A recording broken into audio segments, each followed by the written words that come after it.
அந்தமான் சீரீஸில் டே 3 அன்றைக்கி விடியற காலையிலேயே போர்ட் பிளேர்லேருந்து ஹேவ்லாக் ஐலாண்டுக்கு ட்ராவல். அதுவும் எதுலன்னு பார்த்தீங்கன்னா ஃபெரியில். அதுக்கு முன்னாடி நம்மளோட பேஜை ஃபாலோ பண்ணேன்னா முதல்ல ஃபாலோ பண்ணி வச்சுக்கோங்க. அப்போ தான் இந்த மாதிரி இன்ட்ரெஸ்டிங்கான ட்ராவல் வீடியோஸ் அடிக்கடி பார்க்க முடியும், இல்லைன்னா மிஸ் பண்ணுவீங்க. ஹாய், இப்போ நம்ம எங்கே போகிறோம் அப்படின்னு பார்த்தீங்கன்னா போர்ட் பிளேர்லேருந்து ஹேவ்லாக் ஐலாண்டுக்கு போகிறோம். ஸோ எதில் போகிறோம் அப்படின்னா நௌட்டிகா அப்படிங்கிற ஃபெரியில் போகிறோம். சூப்பராக இருக்குது. ஆக்சுவலி நல்லா இருக்குது எக்ஸ்பீரியன்ஸு. ஃப்ளைட்டில் போகும்போது எப்படி ஒரு புது எக்ஸ்பீரியன்ஸோ அதே மாதிரி நாங்கள் வந்து லாங்காக ஒரு 2 hours ஆகும்னு நினைக்கிறேன். ஸோ லாங்காக இப்போ தான் ஒரு ஃபெரியில் போகிறோம்.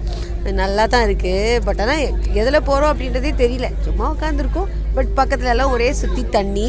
போக போக சீ சிக்னஸ்லாம் வரும்னு சொல்கிறாங்க. பட் எங்களுக்கு அது மாதிரிலாம் வந்தது கிடையாது. லேட்டஸ்ட் சோப் அது மாதிரிலாம் எதுவும் வராது அப்படின்னு சொல்லிட்டு. But it's super cool. ஒரு பெரிய கப்பலில் இப்போ தான் ஃபஸ்ட்டு போகிறோம். அந்த எக்ஸ்பீரியன்ஸே ரொம்ப ஜாலியாக இருக்குது.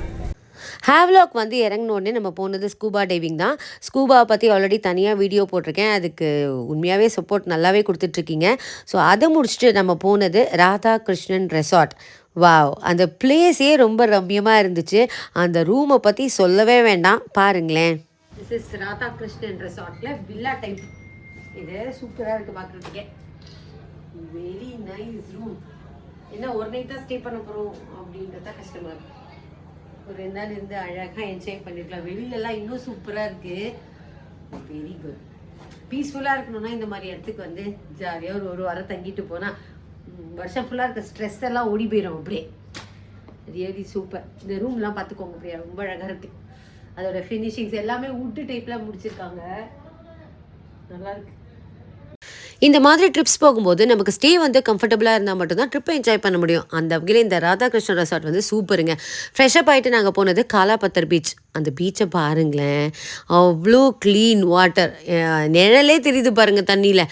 ஸோ அந்தமான் அப்படின்னாலே தென்னை மரம் தான். ஸோ ஏகப்பட்ட இளநீர் இருந்தது. அதெல்லாம் கொஞ்சம் சாப்பிட்டுட்டு நாங்கள் நெக்ஸ்ட்டு போனது ராதாநகர் பீச்.